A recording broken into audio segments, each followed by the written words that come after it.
This video is sponsored by Twitter, my Twitter. Please follow me. Since Doctor Who's first episode in 1963, there have been a whopping 38 seasons, including Series 12, set to air in 2020. However, not all of these seasons have been plain sailing, and sometimes they haven't even been as originally intended. The most infamous of all of these is 1986's Season 23, also known as Trial of a Time Lord.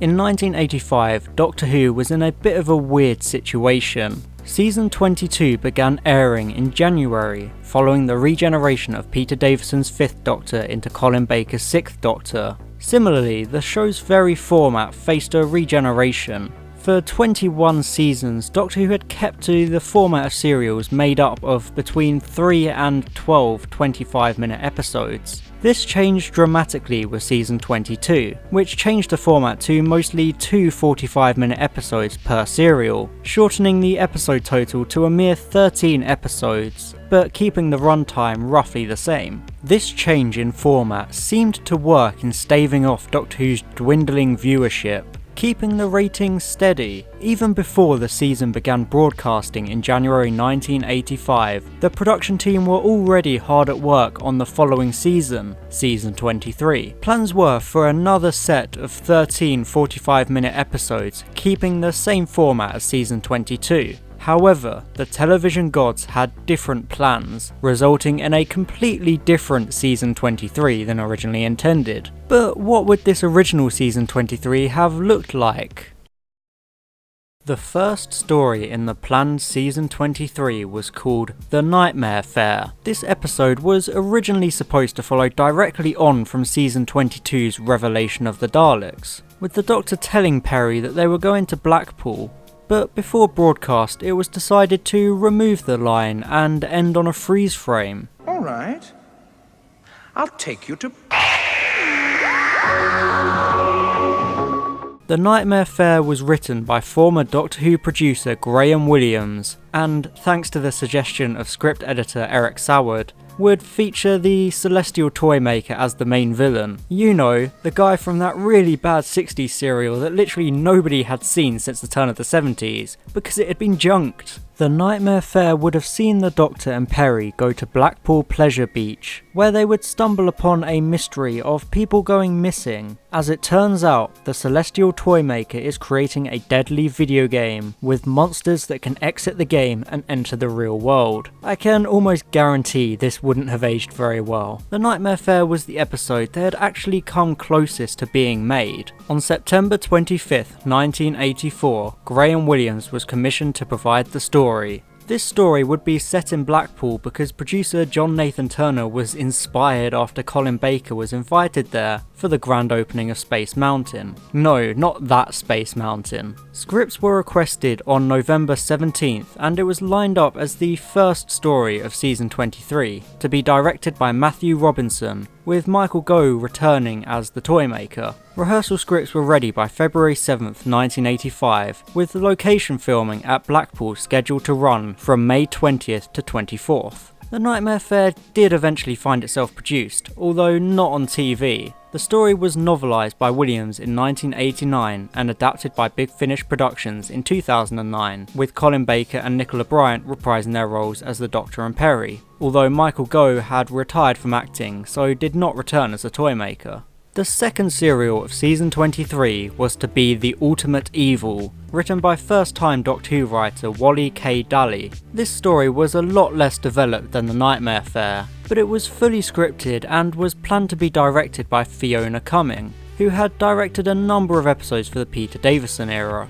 The Ultimate Evil would have seen the Doctor and Perry go on holiday to a country called Tranquilla, where they would end up in the midst of an evil plan by the dwarf Mordant, an arms dealer conspiring with the heir to the Tranquillan throne to create war as an excuse to overthrow the ruler. Much like The Nightmare Fair, this story was novelised in 1989 and it has recently been adapted by Big Finish as an audio play. Season 23's third serial would be a 3-part story with the catchy name Yellow Fever and How to Cure It. Yeah, it was actually called that. This serial never made it past the storyline stages, but we do know a small amount about it. Yellow Fever and How to Cure It was written by Robert Wholmes, who was one of the best Doctor Who writers at the time, penning classics such as Ark in Space and Caves of Androzani. This planned serial was going to be set in and filmed on location in Singapore, featuring the Master, the Rani and the Autons. The epic 3-part adventure would have been directed by Graham Harper, but due to the show's hiatus, it would never come to fruition. It was briefly considered to become part of Trial of a Time Lord, but the budget would not be able to support the extensive location filming in Singapore, although Robert Wholmes was commissioned to write the first serial in that season. Mission to Magnus would have been the 4th serial of season 23, written by Philip Martin and intended to be directed by Ron Jones. Martin had written Vengeance on Varos for season 22, which had also been directed by Ron Jones. Producer John Nathan Turner had been so impressed by Vengeance on Varos that he wanted a sequel, once again featuring Syl, although this time he would be joined by the Ice Warriors. Mission to Magnus never made it past partial scripting, but it would have seen the Doctor and Peri on the female-led planet Magnus Epsilon, which is affected by a virus fatal to any male exposed to sunlight. The ruler of Magnus Epsilon believes that the neighbouring planet Salvac has found a cure and tries to use the Time Lords to travel back in time to prevent the virus from ever being released. It would have also featured the Time Lord Anzor, who had been the Doctor's school bully. Even though this story had barely been scripted, Philip Martin novelised it and it was released in 1990. It was also one of the first Lost Season 23 stories adapted by Big Finish Productions. On June 19th, 1984, former script editor Christopher H. Bidmead was commissioned to provide a storyline inspired by his interest in physics, particularly string theory. When full scripts were requested on November 21st, the serial had gained the title In the Hollows of Time. It would have been the 5th story of season 23, to be directed by Matthew Robinson. There isn't much knowledge about what the TV version of In the Hollows of Time would have been like, but the 2010 Big Finish adaptation is framed by the Doctor and Peri aboard the TARDIS as they recount the events of the last few days, since the Doctor fears he has lost some of his memories. Bidmead was actually asked to rework his storyline for the Trial of a Time Lord's returning 25-minute episode format, but these plans were dropped when it was decided that Trial of a Time Lord would only be 14 episodes long. The 6th and final serial of season 23 was The Children of January, penned by Doctor Who newcomer Michael Feeney Callan. There's not a whole lot we know about this one, but it was going to be a 2-part story directed by Bob Gabriel, who was also new to Doctor Who.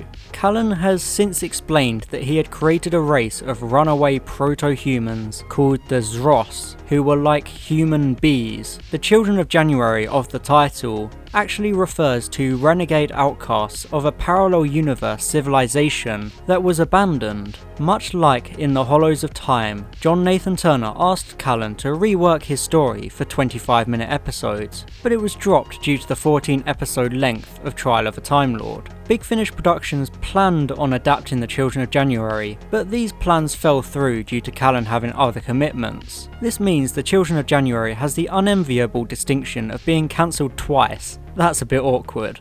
How embarrassing. A large number of stories had been submitted for season 23, but the 6 I have spoken about were the only ones actually commissioned by the production team. The first story commissioned was In the Hollows of Time on the 19th of June 1984, and the last was Yellow Fever and How to Cure It on the 6th of February 1985. However, on February 27th, it was announced that production of Doctor Who was being suspended until spring 1986. BBC controller Michael Grade personally hated Doctor Who, so as soon as the opportunity arose, he put the show on hiatus as a cost-cutting tactic to pay for the new soap opera EastEnders. So, thanks a lot, Michael Grade. Throughout the hiatus, there were a lot of fan protests, including the greatest song of all time, Doctor in Distress.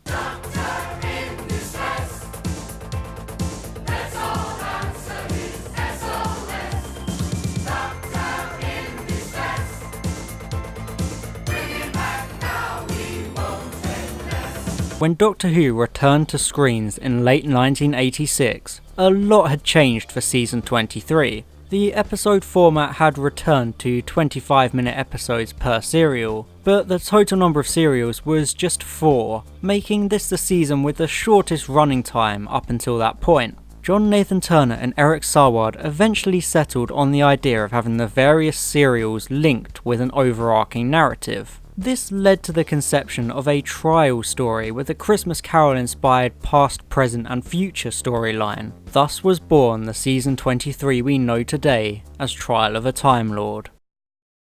Trial of a Time Lord is one of the most divisive seasons in Doctor Who history. It resulted in the unceremonious firing of Colin Baker without even giving him a proper regeneration. To be honest, it seemed like the odds were stacked against the season from the very start, and the very production of Trial of a Time Lord was seemingly cursed due to rewrites, interference from higher ups and the tragic death of Robert Holmes. In a way, Trial of a Time Lord put Doctor Who on track for its outright cancellation in 1989. It makes you wonder just how different things would have been if the original season 23 had actually been made. How long would Doctor Who have continued for? Would Michael Grade have cancelled the show earlier than 1989? Or maybe it would have lasted longer? As unpopular as Grade was for what he did to Doctor Who, I can't help but feel like it saved Doctor Who by forcing it to change and adapt, along with setting events in motion that would revive the show for the 21st century. But how do you think the original season 23 would have played out? Let me know in the comments, and thanks for watching.